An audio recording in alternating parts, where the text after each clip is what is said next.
Bonsoir, très bon setup pour l'achat sur l'US30 et le Nasdaq. Je vais commencer par le Nasdaq et je vais commencer en daily.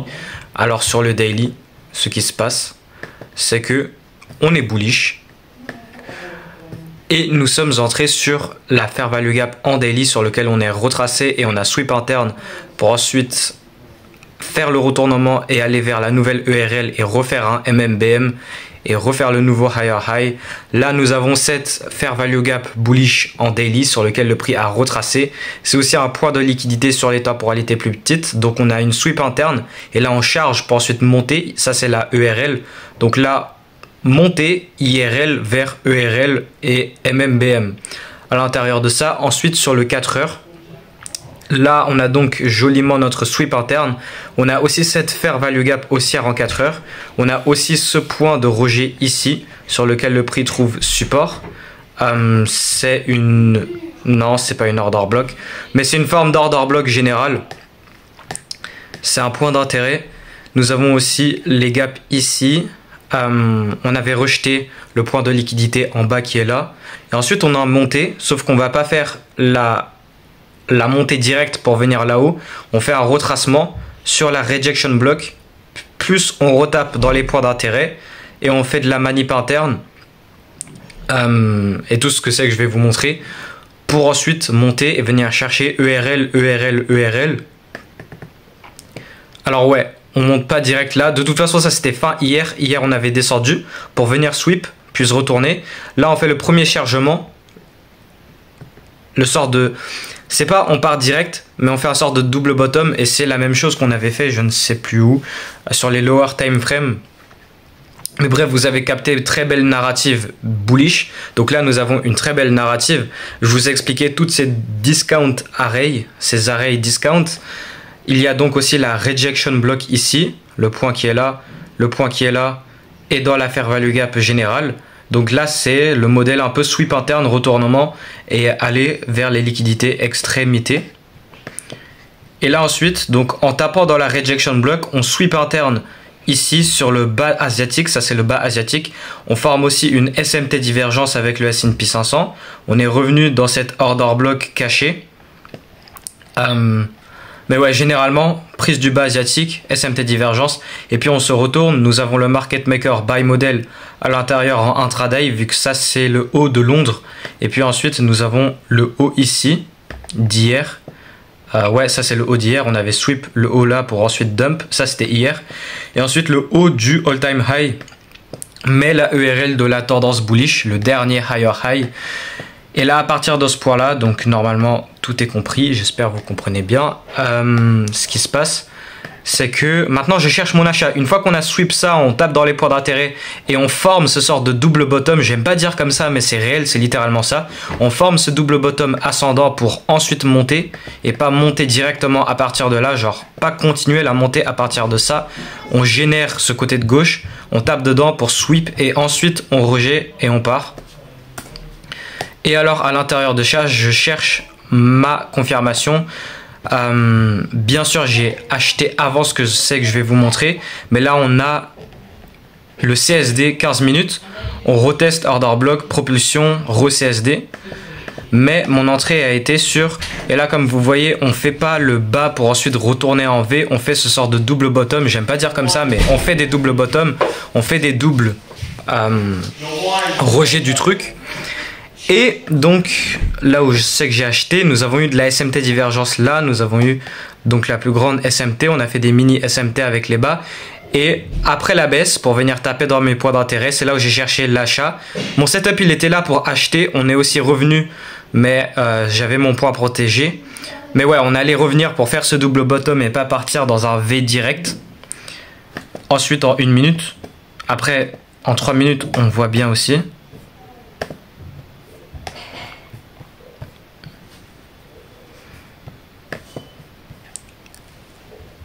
Ouais, grosse englobante CSD. On a le CSD quoi, de la petite SMT et j'ai acheté à partir de là. Mais sur le 1 minute, ça se représente par la IFVG. IFVG en 1 minute. on avait pris un turn. Ce qui s'était passé, c'est que on a donc pris le bas, on a pris le PCL, le bas du cycle de 90 minutes précédent. Après avoir pris le bas du cycle de 90 minutes précédent, on a repris un nouveau bas. Ça, c'est le dernier mouvement de manipulation. Une fois qu'on l'a inversé, j'ai acheté. Mais là, on est revenu pour manip, un bas qui est là. Ça, c'est une sorte de... C'est vraiment de l'expérience. Je ne saurais pas expliquer, mais on le fait en higher time frame, comme je viens de vous montrer, sur les temporalités plus hautes. Et on le fait aussi sur les temporalités plus basses. Genre les retournements, il y a le premier rebondissement, mais c'est toujours après le deuxième rebondissement, sauf qu'il y a des contextes où il n'y a qu'un seul rebond et on se retourne en V. Mais il y a des contextes où c'est des double bottom et Vas-y frère. Je saurais absolument pas comment expliquer, comment distinguer les deux, mais genre c'est une question d'expérience en mode je le sais quand est-ce que ça va le faire et quand ça va pas le faire. Là je savais que ça allait le faire parce que vas-y on va pas se retourner en mode genre je sais pas comment expliquer, mais on va le faire, mais le stop loss il était protégé. Genre la SMR elle est print ici juste avant la fin de la macro. Genre regardez, oh ça doit être aléatoire. Genre juste avant 10h15, la fin de la macro de 9h45 à 10h15, on a print le bas. Et là, la SMR, elle est faite. Donc ça, c'est le point d'inception. Genre en mode... Je vous l'ai expliqué dans la vidéo d'avant, le concept d'inception et terminus. Ça, c'est mon point d'intérêt. Là, on est dans mon point d'intérêt général, là où je cherche l'achat. Et là, on a les signes qu'on a formés, la Smart Money Reversal, pour ensuite se retourner et avaler tout le côté de gauche ici pour faire le Market Maker Buy Model et venir chercher les extrémités. Donc là, l'inception, c'est en bas. Et le terminus c'est en haut. Et une fois que je savais que la SMR elle est faite, on peut pas la dépasser genre. On peut pas la dépasser, donc le stop loss il est en dessous. Ok, on retrace, mais c'est protégé. Et là ensuite le prix il part pour venir faire le Market Maker Buy Model. Je me suis arrêté à un 2 RR. Et aussi pour le trade sur l'US30, malheureusement très bon setup, sauf que je me suis fait sortir. Je suis mal entré et j'ai fait une perte sur ce setup. Mais voilà, j'ai gagné sur lui, mais j'ai fait une perte sur celui-ci. Alors là, très bon setup aussi. Belle narrative bullish. Je vais commencer en daily. Ouais, on avait CSD ici, on a retracé, on avait cette Fair Value Gap Weekly, Fair Value Gap Daily. On est dans cet order block, on a cette Rejection Block qui se fait réclamer. Je sais pas comment on dit, reclaimed, réutilisé. Rejection Block réutilisé, je sais plus, je crois que c'est un truc sur le weekly. Non, mais ouais. Ça c'est un point d'intérêt qui se fait réutiliser, c'est une array Reaper et on le reteste, une array faucheuse, et puis on la reteste sur cette bougie. Non, c'est quoi? C'est elle? Non, là je suis en train de parler d'hier, mais ouais, j'ai la narrative à ce que la bougie weekly, cette bougie weekly de cette semaine, ça soit la bougie d'expansion pour venir chercher la ERL une fois pour toutes, parce que nous avons eu ces 2 semaines de retracement pour revenir taper dans le point d'intérêt qui est là, cette Fair Value Gap plus cette Fair Value Gap et les autres trucs à l'intérieur.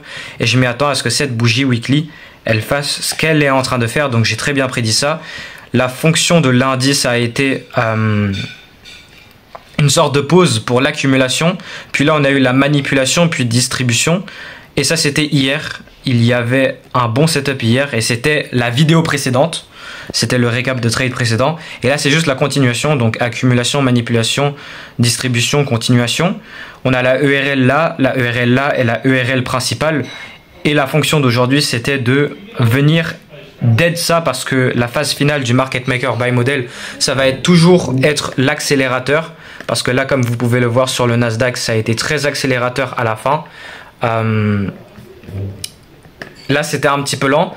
Mais dès qu'on était vers la fin du terminus, près du terminus, on s'est accéléré vite fait. Et bam, comme par hasard, dès qu'on le touche, on rejette. On retrace pour ensuite voilà, continuer vu qu'on est en tendance haussière. Mais là, comme on le voit sur le Dow Jones, maintenant le setup, c'est sur le 4 heures. On est à l'intérieur de cette Fair Value Gap ici en 4 heures, cette BC. Et on reteste le haut de vendredi. Donc on reteste le previous week high et on a les signes qu'on rejette. Nous on a aussi une SMT divergence et sur le 1 heure on respecte cette Fair Value Gap ainsi que l'order block et on fait aussi une SMT divergence avec le S&P 500 et on a fermé la bougie horaire de 9 heures au-dessus du point de liquidité validant le sweep interne. Ensuite sur le 15 minutes je suis mal entré sur ce trade et je me suis fait sortir. Je suis entré après waouh, le OK. Je suis entré après le CSD 15 minutes et mon stop loss, il est là où il est, genre un stop loss de 60 pips, sauf que sur mon broker, il était en mode ici et je me suis fait sortir pour qu'ensuite ça parte droit au TP. Donc je vais aller me faire foutre un peu sur ça. Mais ouais, vas-y, c'est pas grave, c'est un forget. Et vas-y, là on a le beau CSD en 15 minutes après le sweep interne tapé dans le point d'intérêt et SMT divergence, toutes les confluences du modèle pour un setup à haute probabilité. Et là on avait cet inversement de fair value gap en 5 minutes. Et encore une fois, ce contexte de sorte de double bottom et pas se retourner en V, parce que là il y en a en mode là, ok, c'est bien, on achète une fois cette inversion de la fair value gap sur le mouvement de manipulation pour venir sweep la liquidité. Sauf que le truc, c'est qu'on va ce genre de revenir agressivement pour re-sweep interne et former ce sort de double bottom ascendant pour ensuite partir et pas se retourner en V. Et ça, encore une fois, là, c'était un de ces contextes où je l'avais identifié et je savais qu'on allait faire ce sort de double bottom ascendant. Et là, une fois qu'on a eu le market structure shift encore plus gros, on a eu ce retracement et là on distorte un peu, on fait une sorte de distorsion, mais petit à petit on part. C'est ce qu'on avait fait hier aussi, on avait fait une distorsion pour un peu pour aller faire foutre tout le monde pour ensuite partir. Et là voilà, on s'est accéléré pour venir chercher la ERL, l'autre ERL et là la ERL finale. Et là le prix il est en train de continuer plus haut. Oula, j'ai fait un peu n'importe quoi là. Mais vas-y, très bon setup sur le Nasdaq, très bon setup sur le Dow Jones. Là, je vous ai montré des contextes un peu où, là sur le daily ou je ne sais plus quoi sur le Nasdaq, je vous ai montré un contexte où on va pas se retourner en un V, on va venir sweep interne. J'ai pris un swing sur GBP, JPY où c'est le même contexte aussi, on est venu manip interne avant de partir en mode on se retourne pas direct mais on revient pour fuck out de la liquidité pour ensuite partir. Et c'est ce qu'on avait eu. C'est ce qu'on voit actuellement. Et ouais, c'est ces contextes où en mode on a l'inversion de la fair value gap. Ok, très bien, on achète. Mais en mode vas-y, tu vois, il y a ce gros truc ici. Gros baissier englobante. Mais c'est une sorte de réaccumulation pour fuck out.